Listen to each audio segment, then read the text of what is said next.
Hi, and welcome to Starry Woods AstroCast. I'm your host, Tony of the Woods, and along with other guest astrologers, the podcast is all about exploring really deeply the learning, study, and practice of astrology, often through the lens of animism, philosophy, magic, and spirituality. On this episode of the podcast, I was really excited to welcome astrologer Claire Moon of Aligning Light Astrology onto the show. I'd followed Claire's work for a while, and I was really excited to have her come on. And we had a really interesting, fun conversation going into her background and history with astrology and some of her chart placements. And we had a fun impromptu conversation about certain placements, including having a planet enclosed or besieged by Mars and Saturn and what that might mean. And then we went on into the learning of astrology and studying and kind of some different things Claire has done and has worked with others with studying some techniques like walking and chanting while reviewing astrology as a way of getting deep in, and the importance of the doing of astrology, like learning by doing. And then finally, we went into the mindful use of astrology as a whole topic that's important to explore when you're engaging with this art. And I hope you'll enjoy it. Be sure to like this episode and subscribe to the podcast if you like it, and hit the little dingy notification bell as well, so you'll notified when new episodes come out. We have a really nice upcoming slate of interviews that I've recently done, and I'm really excited to show all of them. So yeah, have at it.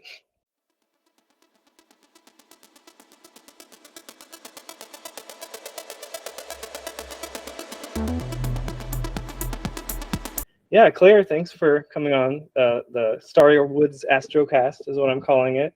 It's really great to have you come on. Thank you for having me. I'm honored to be here. I'm very excited to talk. I'm excited to dig right into it. I know you from seeing you on the Astrology podcast and a few other podcast appearances. And then I started following your content on YouTube and on Twitter because you do some great forecasting and Q&As. But Claire Moon, why don't you tell us a little bit about yourself and kind of your background and whatever you else like to share? Sure, yeah. So definitely the internet sphere. Love meeting you there, and just like on Twitter, like Twitter is terrifying to me as like a person and an astrologer. And so it's really nice to have like people like you on Twitter who are very like welcoming and kind and all of that. Because it can be a little brutal. But anyway, now we're here in like kind of real life. And I guess my background, like how did I end up here? Bit of a winding road. I did not, start off with astrology as a younger person, which of course, if I could go back, I would. I can't believe I was just like going throughout my life until I was like in my late 20s without astrology. That seems like horrifying to me now that I have it. But yeah, I was a pharmacist for 9 years practicing. And then before that, I was in school to be a pharmacist for a very long time. So it was just, I was very much in science land.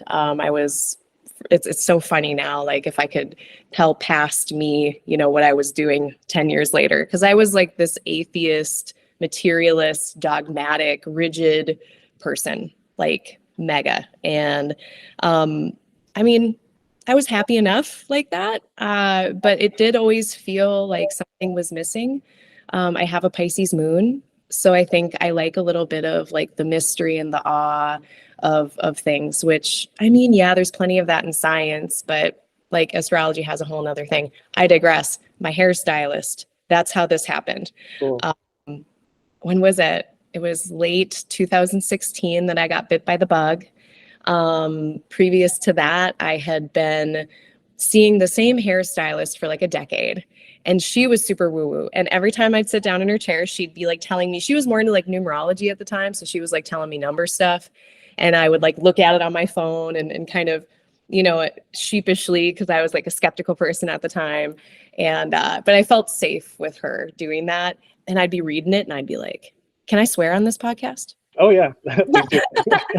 I'd be like, shit, this is spooky. What is this?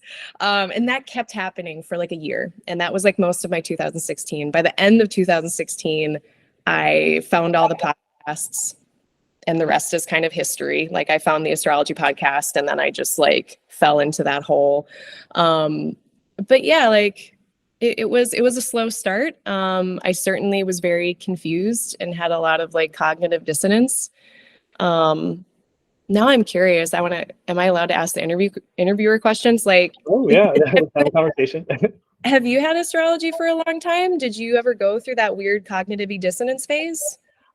I did, but it was in high school, so I was very interested in many things, a reader, but science was always kind of on that list, like AP science, and for a while thought I might like go into like chemistry or biology or something like that. Onto college, that sort of shifted in high school, though, along with a lot of other things. Got introduced to sort of the woo-woo stuff by like a friend's mom, and then it just kind of went from there, like going through rabbit holes and like yeah, she's really cool. She like was into like crystals and you know, energy healing type stuff, and I was never like super skeptical. I was always like sort of spiritual, at least in my mind, but I hadn't been exposed to like anything real, I guess, like even in like childhood, being brought up in like Christianity. I was at the point where I like wanted to like feel connected to the spirituality, but it just didn't happen. So then I kind of drifted away, but I'm digressing now. No, I love that, because I don't like I heard a little bit from your other episodes about like your background and stuff, but yeah, we're still getting to know each other. So I really appreciate that. And like I grew up in not like super religious, but religious enough that like I remember me and my girlfriend happened upon like a little witchy book in Barnes and Noble when we were in middle school. And I like became obsessed with it for like, I was like, what is this? I've never seen anything like this. You want me to write what on a piece of paper and then burn it and bury it? What? Like is, you know, little like ritualistic things. And I remember like wanting to do those things in the book, but being like, my parents are going to send me to a boarding school if they find me doing these things. Like, this is not going to be, so I didn't, you know, and the rest kind of happened how it happened. But yeah, so, okay. So you didn't have to deal with as much of like the huge kind of cognitive leap. But I mean, I think astrology is so interesting. And I always hear Chris Brennan say this of like, it shouldn't work. Like, it doesn't really make any physical sense, like at this point in time, how it does work. So yeah, but I'm thankful that I made the leap, clearly. Like, I'm happy to be here. And it's really funny because when all of that was happening in late 2016 for me, I was having my Jupiter opposition.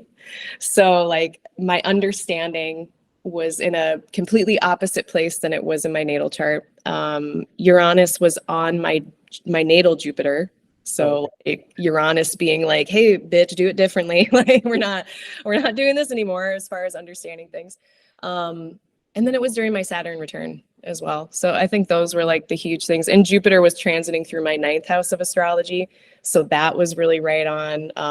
I looked back at it, like it took me years to look back on that date. And when I saw that, I was like, oh yeah, like it was coming for me. So yeah, it sounds like it. I'm curious to see what your next Jupiter opposition would be like. I don't know. Like people seems like built in at least in some way. I'm still like recovering from this one.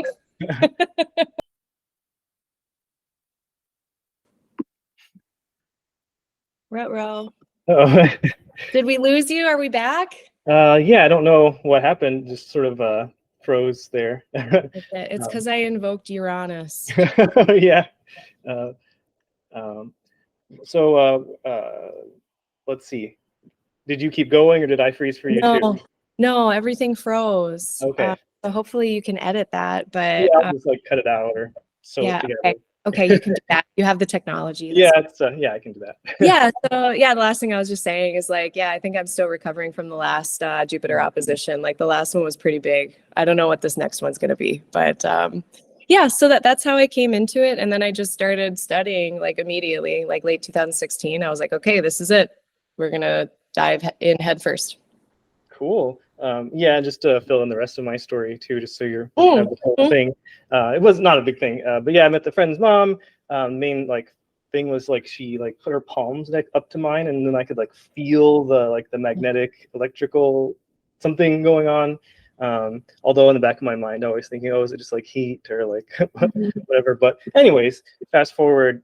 For me, it wasn't like a big shift. It was just sort of under the surface and like very secretly or privately exploring all these things. But all my friends were still sort of the scientist, materialist side of things, and took me a really long time to like bridge that gap. I guess I have a lot of Scorpio involved in that as well. But yeah, and then so like it was more of like armchair research, thinking about kind of phase for me, and then astrology kind of always came up. It's always sort of woven into like occultism and like the Western tradition.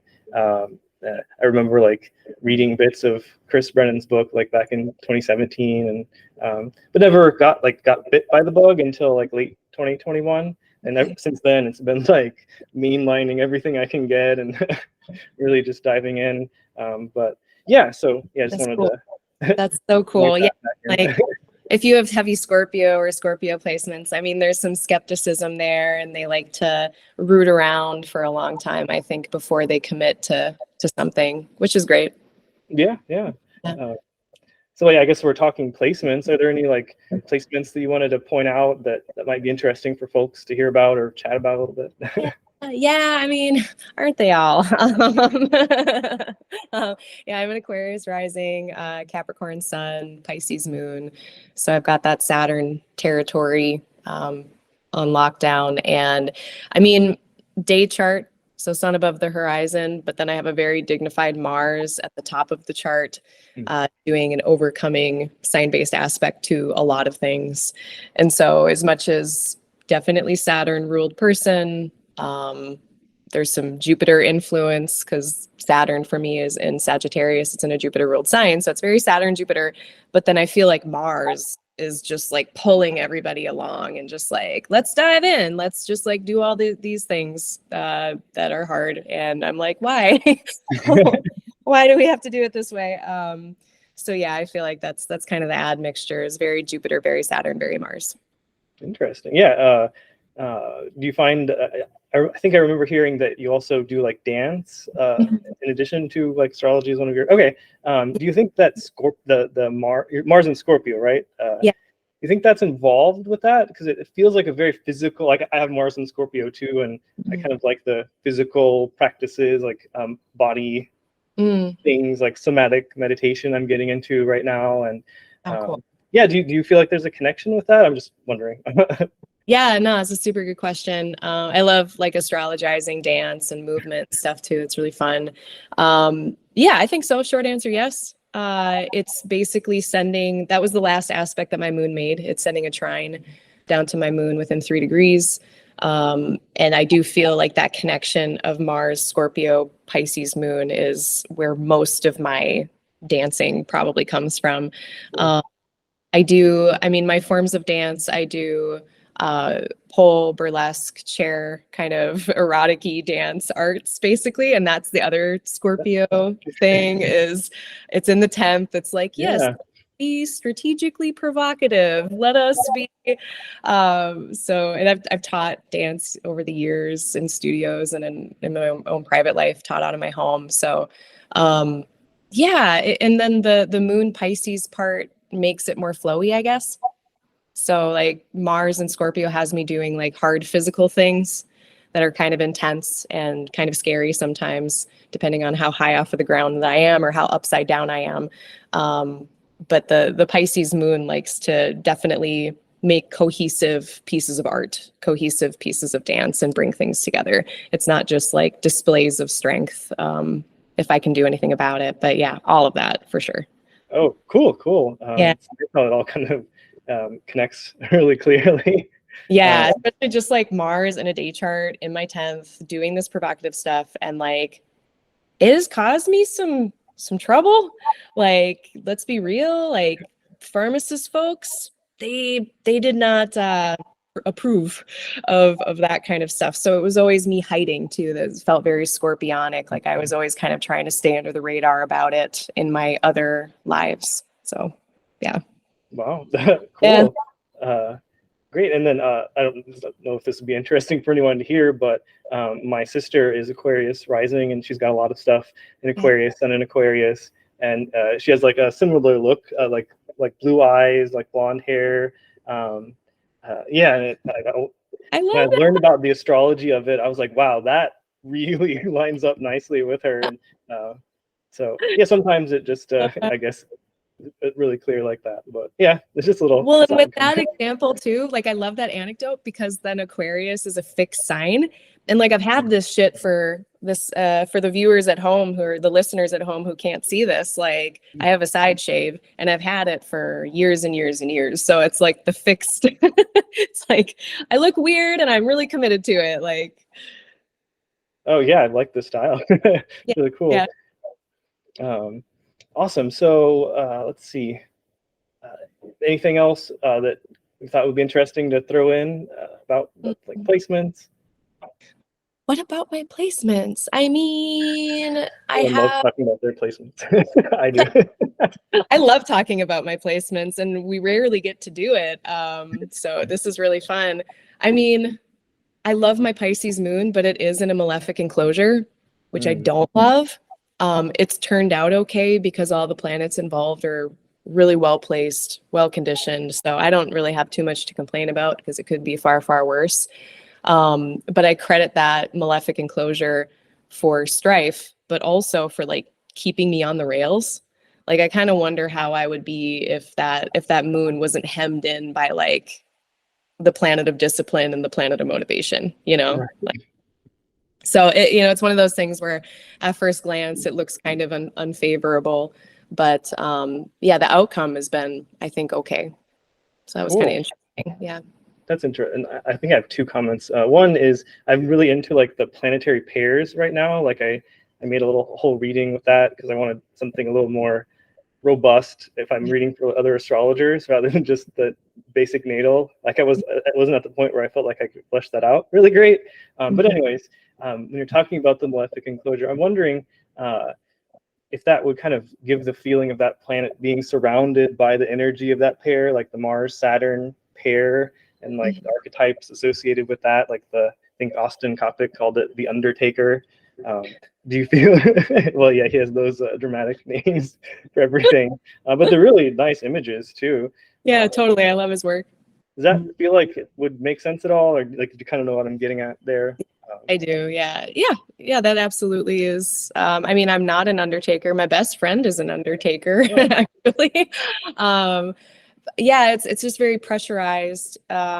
It's like that last aspect coming from Mars a lot of times manifests in me being thrown into the deep end without like proper preparation. It's like if Scorpio is this battlefield, it's like the trenches basically, and I feel like I just get thrown into that trench. And that more so I noticed in my medical work, you know, situations where it's like, wow, we should really have more training and you don't. And I did a lot of injection training too, which is very Scorpio, very stabby. But then like running into Saturn, then it's like, okay, not only am I thrown into the deep end here, but the standards are really high and there's not a lot of room for error. And I have a lot of authority, people and superiors kind of supervising what I'm doing. And it feels for the most part very pressurized. Like, and just like navigating like that moon is so sensitive, but then I'm navigating Mars and Saturn topics, which I mean, yeah, undertaking would be kind of one version of like a very heavy, just kind of a heavy topic. And I end up around a lot of heavy topics usually. Even it was kind of curious. I was wondering when I started my client practice in astrology, like if the clients that I would see there would kind of have the same tone as the patients that I saw in medicine. And I think like I've been reading for 2.5 years now. And I'm like, yeah, actually a lot of these folks are not in a good place. Like, I think we all kind of attract a certain type of client. And yeah, it's a lot of heavy stuff all the time. It's just heavy all the time. Yeah, it's really interesting. I just thought of I didn't even think about like undertaking as in like doing actions. Like instead of just doing something, you're undertaking an action. That's very like yeah. Mars-Saturn, which sounds like when there's something intense and powerful and like it's the seriousness, but also the action. That's really cool. I mean, it's really real, I guess, but astrologically, it's definitely cool. Oh, it's totally astro cool. And honestly, like real life cool because, it's given me a wider perspective on things. And I'm very thankful. Like I have nothing but gratitude. Like, yes, hard stuff, but pretty full of gratitude about it, actually. So it's cool. Cool. Yeah, I had a reading with someone who had a close Mars-Saturn square. And there's a similar sort of vibe. Like, yeah, I went through some really tough stuff, but I'm cool with it. Like, I feel happy with that and my experiences. So, yeah, totally. Cool. And I also, so is your opinion, it's something I've been thinking about, but couldn't really find much really quickly, with an enclosure, is it more so degree based, or is it based on like time wise when the next aspect will be? But like for the moon that moves very quickly, it might not be the next degree based aspect, but it's degree wise, it has in between the rays of Mars and Saturn. Right. Yes. Yeah. I love this question because nuance, but I like degree based definitions. Like I think there's one too. Isn't there one where like the planet in the middle needs to be within 7 degrees? Like on the am I like remembering that? I don't know off the top of my head, but it sounds familiar. Yeah, I feel like I heard Spencer Michaud and Adam Elenbaas talking about this in one of his episodes of the last few months about like what constitutes an enclosure. And some people do have like a very strict degree-based thing, like it's got to be within the last aspect within 7 degrees, the next one within 7. I'll extend that, especially for the moon. 13 degrees for the moon is the orb that I use. But yeah, as long as it's like in between the rays of those planets, and there's no other planet intervening, then that for me counts as an enclosure. And then I just consider it more and more intense the closer by degree it gets. So if the next, so by degree it's enclosed, but then the next actual aspect that would have happened like in the ephemeris might not be with either Mars or Saturn, it's still hemmed in, but there's just this sort of, I wonder if you would include that if you're interpreting it, or it's just more of like looking at the chart as it is. Does that make sense?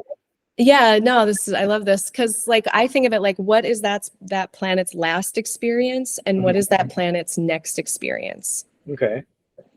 If their last experience was a malefic and their next experience is going to be a malefic, that's an enclosure to me. If there's some other intervening ray that it's experiencing, then I don't count it as one. Am I making sense? Yeah, and it's a very specific thing. I guess I shouldn't have complicated. What do you know? Like I love this. We're nerding. Like what's your definition? How do you go about this? Oh, I'm just still kind of absorbing how I feel about that whole situation in the first place. Yeah. Because I didn't even notice that I had one until another astrologer pointed it out to me. What's yours? If you don't mind. Yeah, I have Mars in Scorpio, like 3 degrees, and then casting. Basically, Venus is the next applying aspect will be to Saturn in Capricorn. So Venus is like 4 degrees Capricorn, Saturn is like 10, and then Mars was the last aspect that Venus had. However, there's also the moon up in Aries at 3 degrees. So the next actual aspect is going to be with the moon, but if you just look at the chart as like a snapshot, degree-wise, it's in between Mars and Saturn. I see what you're saying. I would still count that just because it's like we know that the moon is going to move through and it will technically intervene in that malefic enclosure, but for just a moment. Otherwise, Venus kind of stuck dealing with those two energies much longer than that moon's quick transit. So I see what you're saying. Yeah, that's a little confusing if you're just like staring at a static chart. But thinking about it in more of a dynamic way, I would still count that as a malefic enclosure. Cool, thank you. Yeah, just kind of maybe that's like something like chart brain where I'm like staring at it and like obsessing over it, but really zooming out. It's still the same. Yeah. So if you're looking at the transits, it would just be a quick transit from the moon, but the Venus is still advancing towards. Yeah, it's still doing that. I mean, and maybe another astrologer would disagree with me, but you know, No, I like it. It feels good. Yeah. So congratulations / sorry, welcome / the Malefic Enclosure Club. Like we need like patches. Yeah. Cool. Yeah, so I guess we can maybe switch over like to talking about kind of went through some of your astrology history already. And then I guess we could just finish that up, whatever else you want to kind of throw in about like your journey with astrology. And like the questions, I did send over questions, and those you don't have to do them in order or anything. So if you want to like throw in like teachers and favorite books in this part, if that makes sense, then feel free. Yeah, totally. So yeah, I really loved, like, my favorite question was, what has it felt like imbibing this sacred art? And I was immediately like, it took 2 seconds for me to be like drinking from a fire hose. It has been overwhelming at times, in the best way possible. You know, it's kind of like spiritual overload when you get so much information that you didn't have about yourself, about your circumstances, or just validation that you were perceiving it kind of correctly, basically, when you get that validation from astrology. So yeah, taking in the art of it has been, I mean, the taking in of it has felt kind of sacred, if I'm being woo-woo, like, and being able to have a tool like this that feels so helpful to other people has been like, I just got chills just thinking about it. I get so excited, like, because it's just so effing helpful. Yeah, that's what it's been like taking it in. It's been overwhelming and exciting. And I definitely at first had to kind of slow myself down at times because I was like, this is just too much. As far as like peaks and plateaus, I mean, it just depends on how much imposter syndrome I'm feeling that day. But mostly peaks. Like I haven't had, you know, I was very much more, at first when I was studying in my journey, it was very diligent and I was just constantly doing coursework and stuff and taking classes and just taking in. But eventually I did slow down a little bit and, you know, take a month off. Like just, I would just not look at anything in my chart for a month just because it was just like, we needed a break. I don't know, like, what else did I say about this? The weird thing though, like, I think this maybe could be seen as like a valley of the peaks and valleys of learning astrology, is just not being connected with other astrology people really in real life. Because it's really kind of a weird experience to, especially if you're doing forecasting, like looking at the future, seeing things. I mean, of course, we don't know exactly what's going to happen. It's impossible to know exactly what's going to happen, but just to kind of see the weather ahead and not be able to tell people in your life, or like my parents, you know, my mom is like, we're going to go on this trip on this date. And I'm like, prime directive. Like, for those of you who watch Star Trek, it's like, we're not intervening. We're not going to say anything. We're just going to let them live their life. You know, don't be weird. But that whole experience of taking in this art, wanting to share it, and like in my real actual life outside of YouTube, there's no one here. Like I think that's partly why I ended up like on YouTube and on Twitter, is I was just like lonely, astrologically lonely. Yeah, I can relate with that. Like I bother the people around me, like my family and like close like friends and associates, I guess. But there's only so much you can do when people aren't really into it the same way. No. They're like, what? Why are you doomsaying? Don't doomsay. So and I do get lots of fun jokes back of like, oh yeah, like Jupiter is in Gibraltar and stuff. And I can't help but like find that hilarious. I totally like have taken up calling, like, I won't do this like in a professional setting, but like, you know, Mercury's in Gatorade, Mercury's in Target, Mercury's in, yeah, it's all of the things. I like doing that. What else? Was there anything else I wanted to share? Oh, the other question I really like too is how has astrology changed me on this journey? And like already just suspending my disbelief, taking on astrology, that helped with my rigidity a lot. Just having that one huge experience of like, you were wrong about something, you were very wrong, and then circling back around and kind of rectifying that. It's changed me insofar as I'm less rigid and I'm more compassionate. I mean, compassion hasn't been difficult for me, I don't think, with the Pisces moon, but like I had a lot of room to grow, and I still do. I think we all do. But just seeing everybody's charts, like just looking at a chart and being able to read it and see like, oh, it doesn't matter what I think. It doesn't matter what I would choose, what I prefer, whether I'm annoyed or not. Like this other person is being exactly who they're supposed to be. And like you can see that validated in the chart. And I think that that's really beautiful. And it also has made me just more patient of like, yeah, like, okay, my mom, and I know she's not listening to this, so I can say this. Actually, I'll probably put it in the newsletter. She might hear this, but she like needs, she's a Libra sun. She needs, or sorry, Libra moon. She needs someone to kind of bounce herself off of. And she's also Leo. She's very Libra Leo. And I'm Saturn. And so I'm like, I don't have time for any of this shit. Like but I realize now that she got a Libra moon. Like, come on, like, what am I supposed, like, it's just given me so much more patience to like be there for her and meet her at her Libra moonness, even if I don't resonate with that, you know?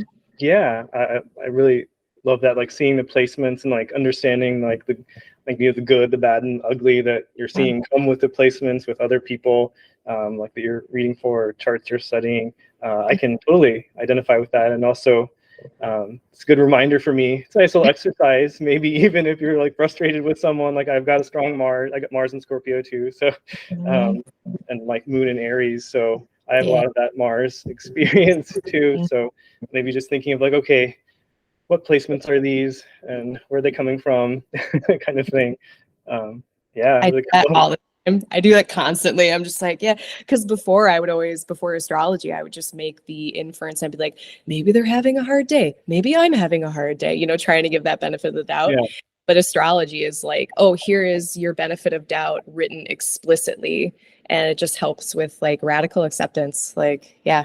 Oh yeah, and doing that with like myself too, like, okay, yes, my Aries moon is feeling the square from Saturn right now, and I can either like pop off or I can do something different, like move my body or like exactly. cool off somehow. Yeah. So yeah. And that's like the most beautiful use of astrology. I think one of them, like in a personal practice of astrology, like that's kind of the bread and butter. It's being able to just see the weather and use that information to help us respond to life in a more skillful way. Like that's like, what other point is there? I mean, there's a few other points, but that's one of the good ones for me. Yeah, sometimes it feels like okay, this is what's the astrology is going on, and using it as like a descriptive tool, or even like looking forward, but like also using the astrology like of yourself and the people around you and like the transits as tools to like think with or like work with. Kind of sounds like that's what we're like talking about right now as part of the and that seems really cool. Absolutely. Yeah. It's you know, it's funny, like you get into astrology and I think for most of us, we're just kind of trying to figure out ourselves, and it's just a fun exercise all in and of itself. But yeah, I never really realized or anticipated that these would be the benefits of it. Yeah. Wow. So yeah, we covered the benefits of astrology. I think we're making good headway. Yeah. Solving all these problems. Anything else from like your kind of experience history with astrology wanted to throw in before we moved on to like the study portion of the show? Yeah, like you had mentioned teachers and influences. Oh, yeah. So that's always really good. Of course, any lineage thing. So the astrology podcast is where I started. So, you know, like Chris Brennan, Kelly Surtees, Austin Coppock, all of those folks. I've taken coursework from all of those folks. Jason Hawley's work on the zodiac signs, like all of those. I'm obsessed with those. Listen to all those. Adam Elenbaas from Nightlight Astrology, Demetra George, Rob Hand, and then Dr. Jensart. And like those, it's a big pot of people, but that's probably where I've gotten most of my influence from. Like channels wise, of course, like the astrology podcast, if anyone out there is looking for things to listen to, this podcast, Adam Elenbaas has a podcast. Gray Crawford is another astrologer I really dig. Do you know Gray? I've just recently started getting into his stuff. I mean, I've heard the name before, but saw a few things that he had done and was really impressed and excited to dig in some more. Yeah, he's really great writing. So I keep up with his stuff. Spencer Michaud has a really cool community / astrology channel on YouTube. So I love that. Levant Laszlo and the Horoi Project. That's like a very nerdy one. It's not a podcast. It's not anything like that. He has a website and a Patreon, but the Horoi Project, it's HOROI. And it's Levant Laszlo, and he's doing all of these translations. So he's just translating texts, and like it's like every few weeks I get an email update that he's translated another chunk of text. So that's a really great thing if you're a trad chat, if you're into traditional astrology. That's just one of the best resources I have found. And just it's very exciting being like at the edge of like reading a brand new translation. There's something really fun about that. So. Yeah, that's amazing. Like, yeah, my Mercury in Scorpio loves that. Yeah. Oh, I bet. Oh, you have Mercury in Scorpio. Oh, yeah. So you're getting to the bottom of it. Yeah. Yeah, that's cool. Yeah, I started taking notes because all these stuff should absolutely go like in the show notes. Yeah, totally. Yeah, and like favorite books. I mean, Demetra's Ancient Astrology volumes, Chris Brennan's book. One of my first foundational astrology books was On the Heavenly Spheres by Luis Ribeiro and Elena Avalar. Like, that's a fantastic book. Yeah, those are all my faves. Yeah, but I mean, those are, I think, I agree with all of those. And like on the content too, I've started still kind of figuring out what I'm going to do with it fully, but I'm doing like a weekly like roundup newsletter where it's like, all this content came out on YouTube and in podcasts, at least the stuff that I follow, and like blogs, because I realized I think I follow a lot of stuff that I kind of spend the time like gathering up in a horde. Yeah, I've noticed that like you could spend like the entire week listening and like watching astrology stuff like non-stop, and there would still be a ton more. There's a lot of great stuff coming out now. Like I love all the stuff. The Nightlight Astrology has like videos every single day talking about the transits and like digging into the archetypes. And like when I'm like working on my little planetary pairs project, I'm doing like little videos talking about the pair. And I've used like the Horoi Project. Like there's some, I think, Retorius translations of like the planets and then combining with other planets or in configuration. I don't know if you're familiar with that particular one, but I use that to think about the pair. And then I go back and look at past Nightlight videos where there were aspects going on with that pair and kind of see what he thinks about it. And yeah, there's just like courses, absolutely. Like I recommend, even though I haven't really taken one myself, because I tend not to do well with courses. I tend to like get distracted and like then sort of just go through the motions of the homework because I really want to dig into something. But I'll do it at some point. Like you don't even really need to. There's just so much good stuff. It's just more of organizing it without knowing what you don't know yet. But yeah. I love that idea of an internet roundup of that stuff because you're right. Like it's so much, like you can't even keep up with it. There's so much good content that like I can't keep up with it. And I am kind of constantly listening to stuff. I feel like it's like always, like someone is always on in the background in my life when I'm driving or cooking or whatever. But yeah, roundup would be sweet. That sounds like a good project. Yeah, and I wasn't trying to like interject and promote myself. It's just kind of no, please do. Like toot your own horn, beep beep. You got a podcast. You get to say whatever the hell you want. Oh, that's true. Great. So yeah, like some awesome influences, books.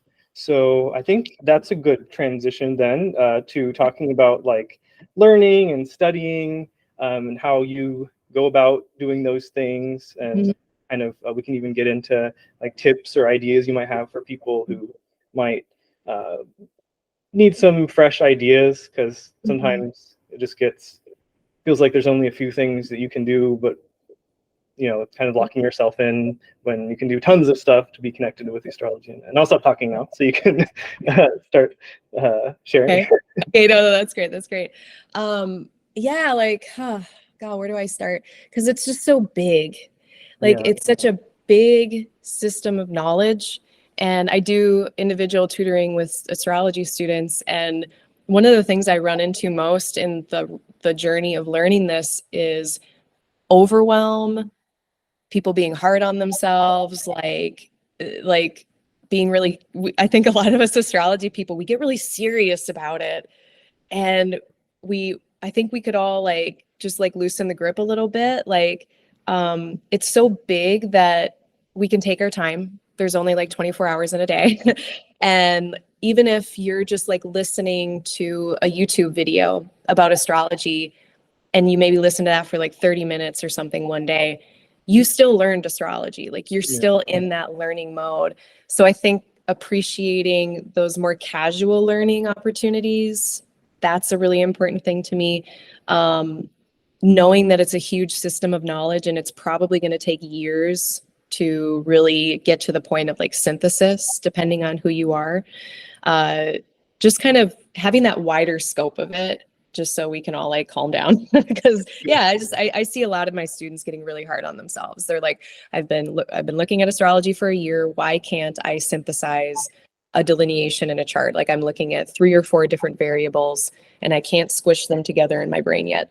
And to anybody who's in that position, I get kind of a grandpa answer of just keep trying, just keep going, you can do it. But that's the truth. I think it's like making a chili, and then you put the chili in the fridge overnight and it's better the next day. We all kind of have to marinate in the language.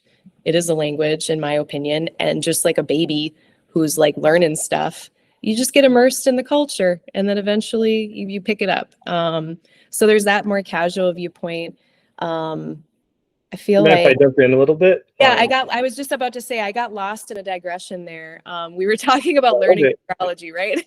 Yeah. Yeah. So you're describing kind of some of the, mindsets where people see that there's a lot, because there is a lot, and how people kind of can react to that when you want to have it all at once. Right. Which I can totally identify with. Hashtag relatable content. Right. It's like a snake that's trying to eat an animal that's bigger than the head of the snake. Yes, exactly like that. Dislocating our jaws to fit more astrology. I can have one podcast going in this year and another podcast going in that year. I guess I'm feeling very Gemini right now. It's Mercury and Gemini. Oh yeah. Perfect. No, but so in my own learning process, I've had different styles of learning throughout the years that I have been learning. Everybody has different learning styles. So for instance, some people are going to do better with reading books. I personally do better with listening. I'm more of an audio learner. I do well with that. I'm just a slow reader. Yeah, pretty much. I'm a slow reader. So I like to listen. There's nothing wrong with listening versus reading, especially being there's more and more and more audiobook options as time goes by. But yeah, I also don't think that a course, a really kind of prefabricated model of learning is necessary for everybody. I think some people really benefit from that structure. Other people don't. So your path seems much more like your self-determined learning path, more self-managed learning path. Totally cool. And there's just so much good content out there. I don't really know if you can go wrong. But foundations, I'm still drilling foundations all the time. I like to re-listen to old lectures, older courses that I've done, because there's no way I listened to that once and I got everything. Right. So I always recommend, it's almost like we're hoarding, people just buy lectures and lectures, and it's re-listen to some of the old ones you bought 3 years ago. And every time I do, it's oh yeah, I either forgot about that thing or I didn't take it in the first place. But yeah, just, I mean, ebbs and flows, certainly. Sometimes I'm binging lectures, other times I'm not taking really anything in, and I'm just sitting with what I've already taken in. I think that's important too, is to just kind of sit with things for periods of time instead of continually adding on more and more and more. Working with that like cyclical like process that's like all of astrology really. Right. Yeah. Yeah, Recognizing. totally. Yeah, and like I hear a lot of like great like suggestions in there too of like treating it as and recognizing astrology as a language. Like I was a linguistics major, and I always had this like nerdy interest in conlanging. So that's like making your own languages, kind of like how Tolkien like made the Elvish languages and people made Klingon. That's like a whole like field of people do that with like books about it.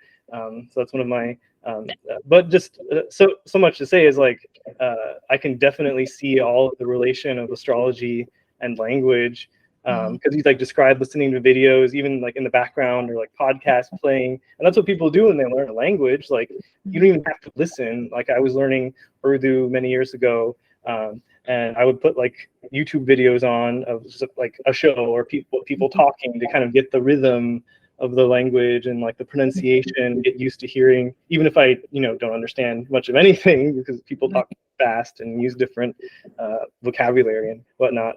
But yeah, and then like flashcards, and there's like this very like Saturnian rigid side, which maybe even like that feeling when people like feel like there's like so much and get really serious, kind of bringing in that Saturn part of the process, which I've even heard it, like Saturn sometimes was associated with like divination and astrology. Like usually it's like Mercury or Jupiter, but like in some of the older texts I saw Saturn pop up and I was like, oh, that's interesting. But yeah, there's like that really diligent aspect too. I don't think I'm going to be able to tie that together, but no, and I like bringing that in too, because like my teaching style is very Saturn, Jupiter. I try to be very regimented about things, and for me, there is a bit of a chronology. I want my students to learn what the thema mundi is before we're synthesizing stuff. Like, so that there's, my Saturn comes in and says, yep, there is a right and a wrong way to do this. And there are the mercurial parts of me, the more discerning, rational parts. But also like I've been through extreme academic rigor, and I am very happy to never go back there again. So you can get certifications, you can do all kinds of stuff with astrology to get letters behind your name. I think that's great for some people. I personally like, and this is gonna, I don't want to like dismiss the people who've gotten certifications, because I do think it's really helpful for a lot of folks and really cool. I parts of me really love the standardization of a topic or a field. But at the same time, like how many pharmacists have I seen in my practice that have a doctorate and they are completely incompetent? It is horrifying to realize that honestly, like letters behind your name do not at all correlate with competency. It can, but like, yeah. So I personally probably won't go down that road anytime soon. Maybe that'll be my next Jupiter opposition and I'll change my mind. I mean, if I were going to go back to school, maybe I'd go for classics, but like Demetra George or something. But on the language note, I digress because I wanted to come back to that. When it does come to like that, you're getting to the part of your studies where it's like, okay, I've been drilling the four things, the planets, the signs, the houses, the aspects, and I've got all those down. I know where they came from. I know why they are, what they are, and now I need to put them together. I keep using that language kind of, I don't know what the right word is, syntax or however you organize these things. Yeah, syntax, like the word order, like the structure of the like how the words relate to each other. Yeah, same thing with synthesis. Like, so for instance, if I have a chart and it's got like a Libra sun on the descendant, it's getting a sextile from Saturn, getting a trine from Venus or something. And you've got, that's like 4 or 5 different things that I just said, 4 or 5 different variables. I think students will look at that and then like hope that their brain just kind of puts something together. But that's not my cognitive process. My cognitive process for looking at that is, okay, I have a sun in Libra. What is that? And then my brain will Well, think about that. Then what is it to have that on the descendant? What does that mean for this person? And then what is the condition of that sun and how will that affect them there? Then I bring in the aspects after doing that with each planet, you know. So now we're already up to, I'll look at like Saturn. Okay, well, how's Saturn doing? Where are they? What sign are they in? What house are they in? So now I've done 6 things in my mind. And then you put it together with the aspect and say, how would these two relate to each other? What would that, I pretend, like I always make planets into people in my brain. And then I'm like, what kind of conversation would they have? And so I've done like a dozen steps now, just to synthesize what at first blush might just look like 2 planets talking to each other. And all of that whole cognitive process takes a lot of practice, a lot of time. I do a lot of pacing around my kitchen and my apartment, just like thinking about these things and practicing in my brain. And some people might benefit from writing it down, you know, everyone's different. But yeah, so if anyone out there was wondering like what happens in the brain of someone who's doing this stuff, that's my process. I'm sure other people's brains do it differently. But I wanted to share that just so people have an idea. Yeah, I mean, I relate with that too. Like there have been like a few nights where I just sort of lay awake, my eyes open, like thinking about my Mars Venus sextile. Like like sometimes there can be like a loop or whatever with thinking, but really I can go almost indefinitely at this point of like, oh yeah, and then it's doing this and it's connecting with this, and then come back. Every time I like come back around, there's like a different thought or idea or image coming in, and oh yeah, actually I just recently learned of the fixed star that's like conjunct this degree, and like I can see how that's kind of like affecting this over here. It can go on like forever. I mean, honestly, it can. And I think that speaks to it. It's good to know, like, it's a symbolic language. So there's like infinite ways of describing a lot of these aspects in a chart. Like, and everyone based on our own experiences is probably going to like spin it a little different of a way. Yeah. And then you bring in myth, you bring in all of these different elements. So it's like, if you're staring at your chart or somebody else's chart, again, it's like that marinating in the fridge overnight, like, but marinating for like years, and I'll keep seeing things, you know, I'm seeing things in my chart after years of staring at it that I wouldn't know. So yeah, it can kind of go on forever. Cool. Yeah, I did. So you wanted to loop back around to the language, and it had me come up with like start thinking of ideas of like the various branches of linguistics and how it could be like correlated to like the signs and houses and aspects. I'm like, no, I think that I'll need to like ruminate on that a little bit. I don't like shout that out in a way that would be interesting for other people, but yeah, like that metaphor is a really good one, I think. And there's a lot there that maybe I haven't seen other people unpack directly. So really cool that you brought that up. The language. I mean, then we can be like, well, how is culture affecting the astrological language, and how is there's so much to talk about. Pragmatics is a branch, so that's like when it kind of connects to culture, where it's like the outside of language things that affect the language. I'm probably doing it's been a while since I've been directly in like linguistics lingo, but semantics, like the study of meaning.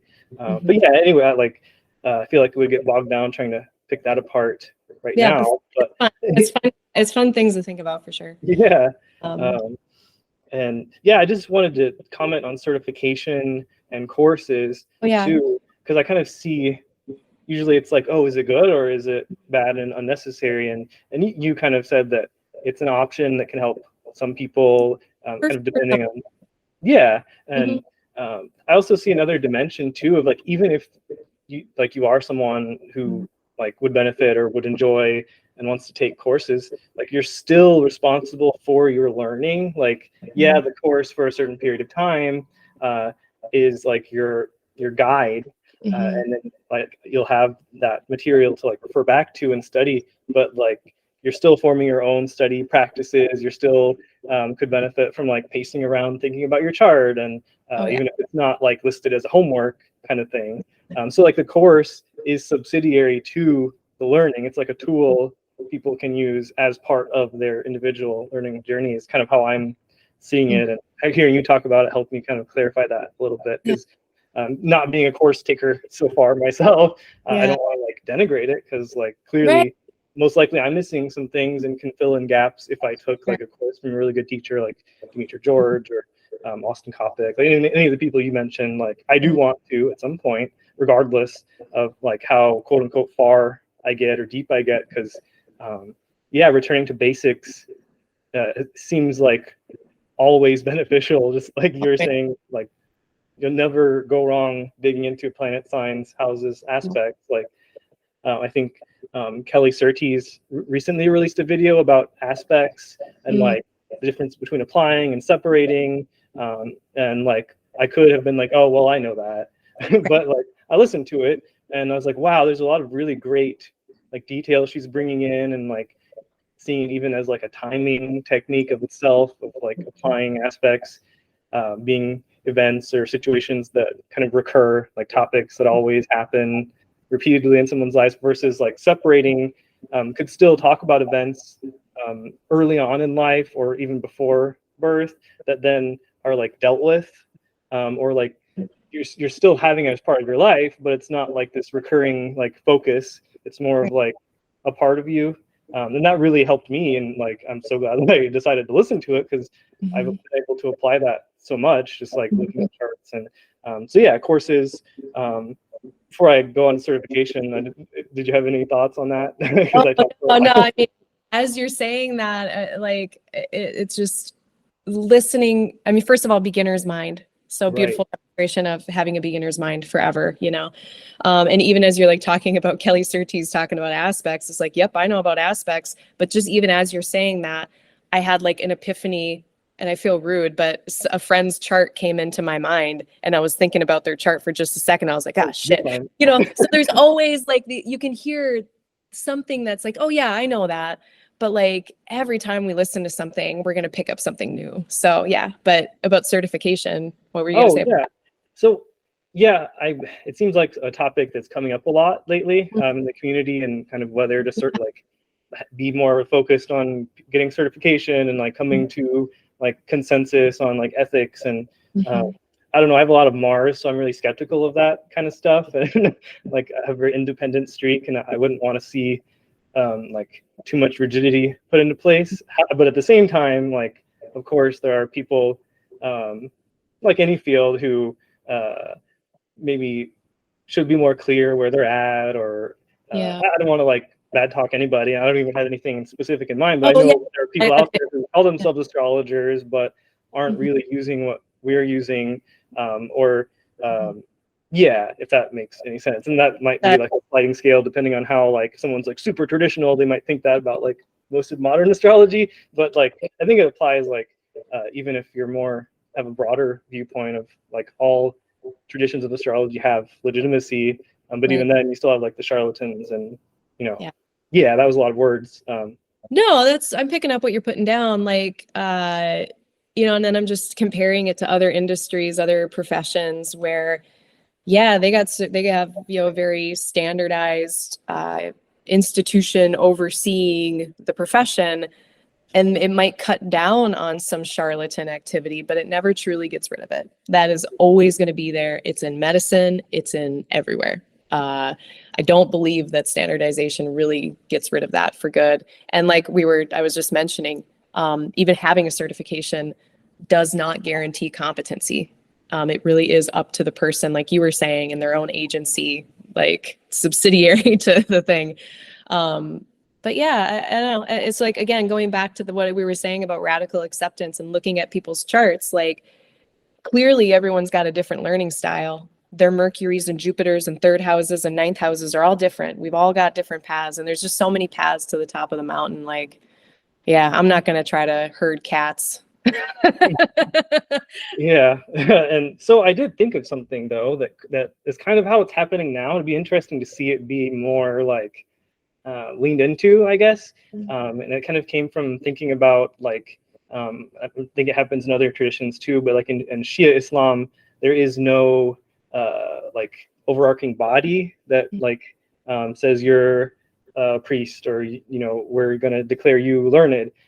It's like it can come off, end up being like that at times, but really it's like several like a field of independent scholars who like learn together and like cooperate with each other, and then each of those scholars has students, and a student might get like a degree of some sort from a scholar, but then study with another scholar, and like you kind of collect those degrees, and the reputation of who like you study under kind of gets added on as like, yeah, you studied with this person. It's kind of the same as in certification. That doesn't mean that you're like quote unquote good or better at what you do, but like you have worked with and like interacted with a specific person that the community recognizes as like a good astrologer, quote unquote, or a real astrologer. And it'd be interesting to see that, how that could play out in like our community, where it's like you said, like you studied under like Austin Coppock, and I think you said Kelly Surtees and Chris Brennan and Demetra George, and like all of those are people I've seen videos of speak. I can see how learned they are. I've seen several, like many of them talk about charts like extemporaneously, and like you can tell like they're the real deal. Yourself even like appearing on shows and like doing your Q&As, like I don't think there's a question of like Claire Moon is like an astrologer and is going to do right by you and is knowledgeable. So I don't have like a specific system, but it would just be interesting to see that kind of leaned into more so. Like that could be our certification system, and like that most likely has its political problems, and like it's like a top-down system could have as well. But it's just an interesting thought that popped up. What do you think about that? I mean, I think that's kind of how we're doing it, at least in part. Not all of the corners of astrology, but it is a lineage tradition. I mean, much like astrology is not like a religion or anything, but much like spiritual practices, spiritual systems of thought, it is, I mean, not necessarily top down, but just this lineage forever. And it just keeps getting carried on and carried on. I think we're already kind of doing that. My personal opinion or personal thing is like, yeah, I would love to see us lean into that more. I love these lineage things. Yeah, even just like learning about Buddhism or yoga, like all of those, same deal. It's like, who is your teacher? Who is their teacher? Who said that? Well, who said that? Well, who said that? You know? Yeah, I like the multiplicity of it too. Like, I wouldn't be expected that you just be a disciple of Chris Brennan. Like, you could be, and you could get a lot from him, but it would even be more impressive to see like, okay, you studied, like, again, this would be maybe course connected, which would be maybe like another reasoning to get a course to like tap into that person's lineage more directly. I feel like there have been conversations about that I've heard in the astrosphere. Yeah, I mean, I think it's too big of a body of knowledge to just learn from one person. You know, if I'm, again, I keep going back to my time in medicine because I was just there for so long, but in pharmacy, like, we have like dozens of professors, we have dozens of mentors in the industry. Like, yeah, it's too big. And I think people, I also, a common question I get from my students is like, okay, I'm getting serious about this. Who should I study under? Because I don't have like a thing at this point that people can study under, but people like that decision, it's like people are really intense, and it's like, yeah, just pick one, just pick anybody, just pick somebody and get started. Like, you're gonna eventually go to other teachers. Like, so it's not, you know, it's an important decision, but you know. And I like how there's also lots of like individual talks available that people can like purchase, and so you're still kind of being involved in that person's stream more formally than just like podcast appearances, etc. But we're not having to like invest in like multi-$1,000 full-on course. So it's still an accessible sort of thing, and even being kind of involved in that. So yeah, that's cool. Yeah, good stuff. Yeah, I don't want to respect your time. We're already coming up on an hour. Like, are you good for a bit more, or? Yeah, I totally am. I've got like, I think another like good 15 minutes if we wanted to go to kind of that last section of talking about whatever I could talk about. And we already touched on it almost a little bit in. Yeah, it kind of bled over a little bit. Well, no, like ruminating on. Oh, yeah. On an aspect, you know, we could think about these things forever. Right. So getting into like the mindful use of astrology, I could talk about that, and then we can wrap it up. Yeah. So yeah, tell us about like your thoughts on the mindful use of astrology. Yeah. Like, okay, so the other part of my background is over the last 4 years, I've been doing more meditation. I got into the Vipassana practice, which is just insight meditation, basically. And like that has bled into my practice of astrology. And I can't necessarily succinctly speak to what you all learn when you train in mindfulness or meditation or concentration or focus. But one thing that I have realized is that astrology is the perfect scaffolding for all of our hopes and fears. It is the perfect skeleton to build upon if you have some hopes and fears that you want to just ruminate on. It is so helpful to do that, which in and of itself is not a skillful activity. So I kind of wanted, I love talking about this. I don't hear a lot of people talk about it. I think astrology is like one of the most, like I was saying, it's like such a profoundly powerful tool that I'm so excited to share. At the same time, I really worry about what I'm sharing. And I worry about people who aren't using it mindfully and are really just using astrology to worry, or using astrology to stay stuck in the past. Because you can, astrology, the way that I'm using it, it's either I'm making meaning from the past, I'm trying to get context for my present, or I'm trying to prepare and plan for the future. Like those are the kind of the three chronological things I'm doing with astrology. And I can, more skillfully look at the past, find my meaning. I kind of go back to that channel, watch it for a bit, and then I leave. Once I've gotten my meaning or my understanding, I don't need to look at it anymore. And, maybe I'll go and revisit it from time to time. Maybe that event happened and I'll look at that chart, maybe periodically throughout the years. But I think it's really easy to just get stuck ruminating about a past event and what did it mean? And where was this planet? And what does that mean? It's like, we could literally look at that for your whole life. We could just, speak symbolically about that forever. At what point does it stop being helpful? At what point are we just hanging out in feelings and it's no longer helpful? So that's the past. The current moment thing is just like, I can be looking at my chart on my phone like every 5 minutes today, just be like, well, where's the moon now? Well, what rising sign is now? What's the planetary hour? Like I could be so not present my whole day trying to get context for the day that is symbolic. That's not helpful. Like it's not helpful. And then I think this is the biggest one, is apprehension of the future. And how much are we using future astrology stuff to plan versus worry? So, and I mean, I don't want us to get into a loop where we're noticing these things and then judging ourselves, because that's usually the next step. Is as soon as people become aware of something, then a lot of us, we want to judge it. We're like, oh no, this means I'm bad. I've been ruminating. Oh no. But just noticing it and being like, is this helpful or not? Like, is it helpful? Am I, because so much I'll look at a future set of transits. It's rarely about something I'm not worried about. Like if I'm looking to the future, I'm probably worried about it. Like I'm probably, or there's some uncertainty, worry is a strong word. And a lot of people would be like, I'm not worrying. And I'm like, okay, you might not be worrying, but there is a level of uncertainty that is uncomfortable. And when we look at astrology, it can trick us into thinking that we have certainty. And our brains actually squirt out happy chemicals when we feel correct or when we feel certain, even if we're not. So it's like oxytocin, dopamine, brain, it's great. Astrology can do that. Like it can false sense of security. So, or just trying to notice, like, am I just feeling uncertain about the future? And this is why I'm obsessing over these transits, or does this actually help me plan?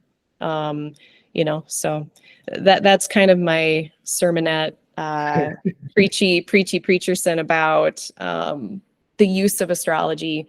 And I say it out of concern that I am potentially a cog in that wheel of adding to people's strife with my monthly forecasts. It's like this cycle. It's like, and it can be a biochemical cycle too of uncertainty, certainty, uncertainty, certainty, and all the things our bodies do when we experience that. So yeah, it gives me a little bit of pause. And in my own practice, I'm trying not to be a doomsayer and trying to give as much positive future stuff as there are potential negative future things happening. But yeah, like I would love to know your thoughts about that, what you kind of see or what you think. Yeah, I've thought about that a little bit too, and noticed it in myself. And I think there, like, Mercurius George did an article pretty recently in the Mountain Astrologer. Yes, yeah, it was all about that sort of area that you were talking about, of getting into that sort of that loop of like dreading or like basically not being present through one's use of astrologizing, I guess would be the word for it. And yeah, it's kind of like the flip side of what we kind of talked about later, of like using like dishes or pacing around, thinking about charts as a tool of like getting better with astrology, but then that is like a powerful tool that can then take us over at times. And just being like aware of that and noticing when it's not being a tool, it's just and ending up being like its own thing with its negative effects or a coping mechanism. Yeah. And I've noticed too, like the transits I've worried most about were the ones that like didn't notice much happen, and then there's another transit like that theoretically shouldn't have done anything bad, but then when I really think about it, it's like, okay, yeah, I can see how. Or even in like someone in my life being like, oh yeah, Venus in Pisces, like that's great, and okay, it's their 8th house, but bring a little goodness to the 8th house, but then car was broken into, and like then laptop was stolen, and there's a whole like thing going on, and it's like, okay, now that I look at it, because Venus has a pretty close square from out of sect Malefic, so, and there's other stuff going on, and like, okay, Venus clearly doesn't just bring good in this person's life, and it being activated in various ways, it brought a transit that was completely opposite than what I expected, which on its own is a good learning tool. But it just kind of shows like, okay,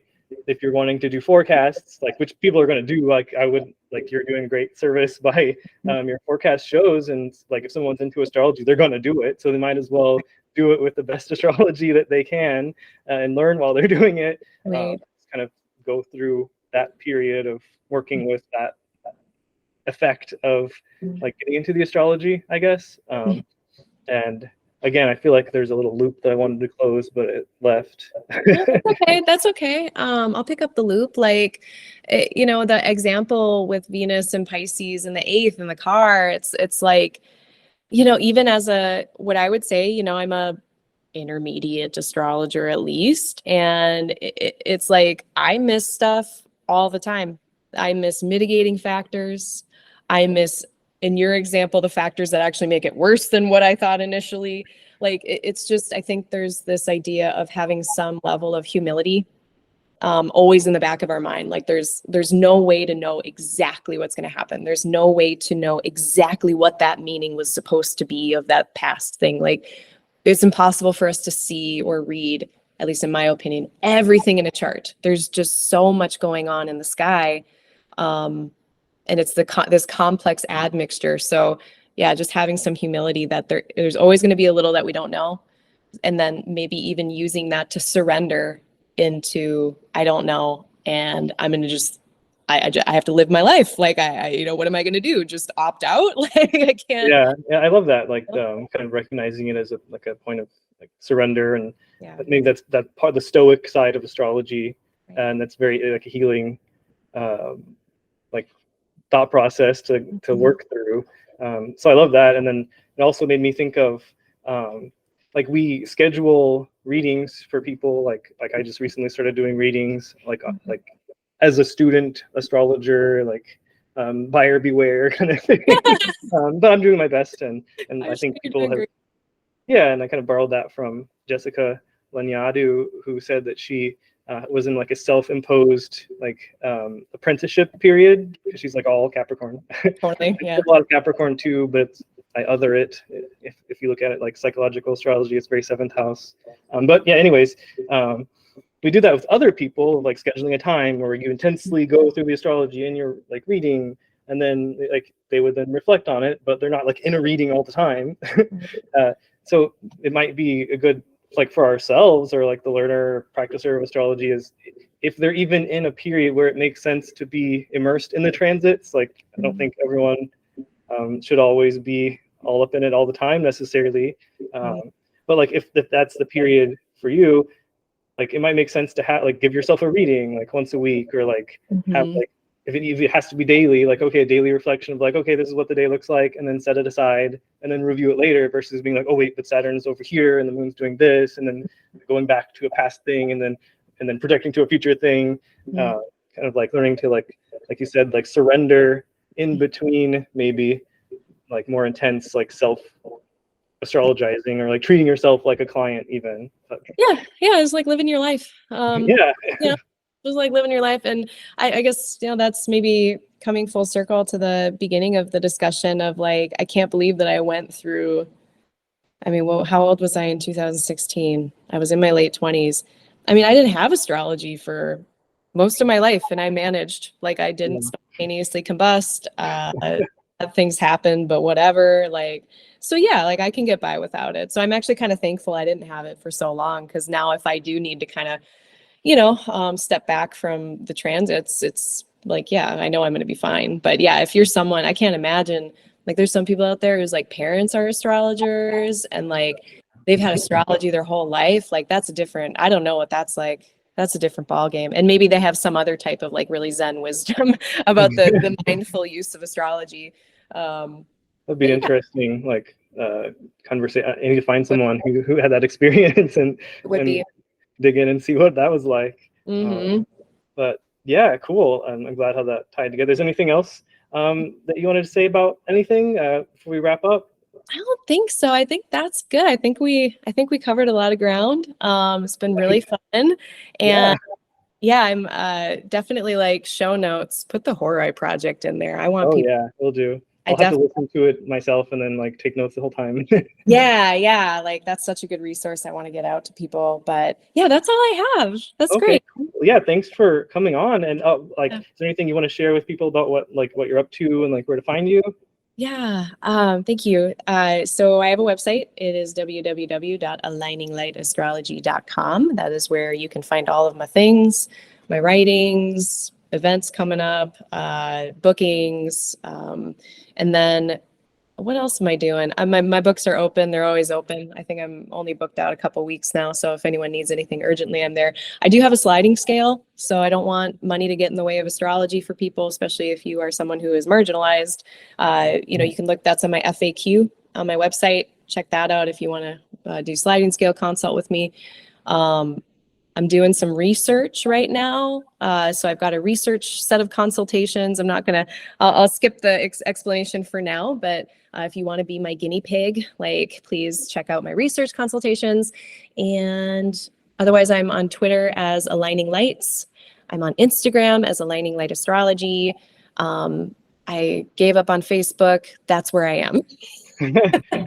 Cool. And then the YouTube too. Oh yeah, my YouTube channel. I have a YouTube channel, Aligning Light Astrology. Yeah. And I do 2 things every month. Thank you. I do the forecast at the end of every month for the following month. And then I also have a monthly Q&A where it's all live, like, so you can come on YouTube. There's other nerds there to nerd with. And the Q&A is the second Thursday of every month at 7 p.m. Central Time. So you can head over to YouTube and nerd out with me and some other people.